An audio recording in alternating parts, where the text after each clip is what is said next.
ఎంగిపెళ్లి సుబ్బి చావుకు వచ్చినట్టయింది అక్కడి పేదల పరిస్థితి. విజయవాడలో కృష్ణా పుష్కరాల పనుల వేగవంతంలో అధికారులపై ప్రభుత్వ ఒత్తిళ్లు పేదల పాలిట శాపంగా మారాయి. పుష్కర ఘాట్ల పేరుతో తేనం వెంట ఉన్న ఇళ్లను రాత్రికి రాత్రే తొలగిస్తుండటంతో పేదల బతుకులు రోడ్డున పడుతున్నాయి. పుష్కర పనుల్లో అధికారుల అత్యుత్సాహం, పనుల వేగవంతం పేరుతో నిబంధనలకు పాతర, నోటీసులు ఇవ్వకుండానే పేదల ఇళ్ల తొలగింపు, అర్ధరాత్రి క్రేన్లతో ఇళ్ల కూల్చివేతలు, రోడ్డుపాలవుతోన్న నిరుపేద కుటుంబాలు. కృష్ణా పుష్కరాల పనుల్లో అధికారుల అత్యుత్సాహం విజయవాడలో పేదల పాలిట శాపంగా మారుతోంది. పుష్కరాలకు మరో 80 రోజులే సమయం ఉండటంతో పనుల వేగవంతంపై ప్రభుత్వం నుంచి ఒత్తిళ్లు అధికారులను ఉక్కిరిబిక్కిరి చేస్తున్నాయి. ఈ ప్రభావం నిరుపేదల బతుకులపై పడుతోంది. పుష్కర ఏర్పాట్ల కోసం కృష్ణా తీరం వెంట 2 వైపులా ఉన్న పేదల నివాసాలను తొలగించేందుకు ప్రభుత్వం నిర్ణయించింది. విజయవాడ నుంచి ఇబ్రహీంపట్నం వరకు 12 కిలోమీటర్ల ఘాట్ను, సీతానగరం నుంచి 10 కిలోమీటర్ల ఘాట్ను, సీతమ్మ పాదాల నుంచి యనమల కుదురు వరకు 6 కిలోమీటర్ల ఘాట్లను నిర్మించేందుకు అధికారులు సన్నాహాలు చేస్తున్నారు. ఇందులో భాగంగా ఘాట్లకు అడ్డుగా ఉన్న ఇళ్ల కూల్చివేత పనులు చేపట్టారు. అయితే ఈ ప్రయత్నాల్లో నిబంధనలకు పాతరేస్తున్నారు. ముందస్తు నోటీసులు ఇవ్వకుండానే పలుచోట్ల ఇళ్లను తొలగిస్తున్నారు.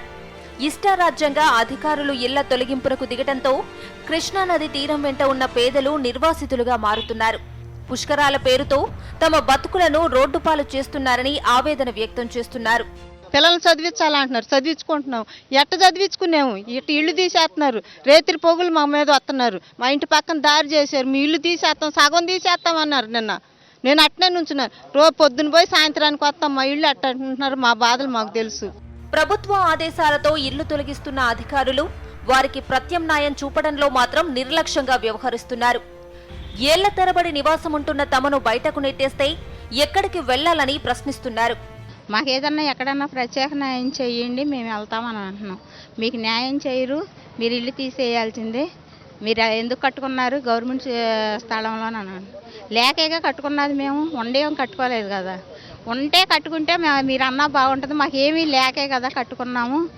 ఖాళీ చేయాలంటూ నోటీసులు జారీ చేస్తే కోర్టులను ఆశ్రయిస్తారనే అనుమానంతో ఎటువంటి సమాచారం ఇవ్వకుండానే ఇళ్లను తొలగిస్తున్నారని బాధితులు ఆరోపిస్తున్నారు.